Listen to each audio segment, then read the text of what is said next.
Olan hep bize oldu. Güvendik insan diye şeytan çıktı. Sevdik insan diye 3 kuruşa bizi sattı. Sırlarımızı açtık dost diye hain çıktı. Sonra bizi bitirdiler birer birer. Hep söz verdiler o gönlümüze gelenler. Hepsi de gittiler birer birer. Bu en güzel insan tarafımızdan vurdular hep birer birer. Nasihatım olsun güvenme kimseye.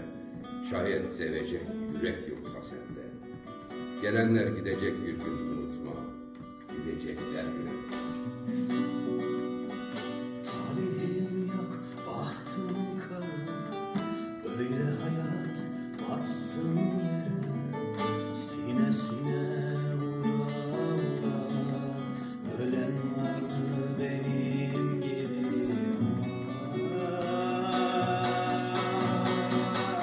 Talihim yok, bahtım kara. Böyle hayat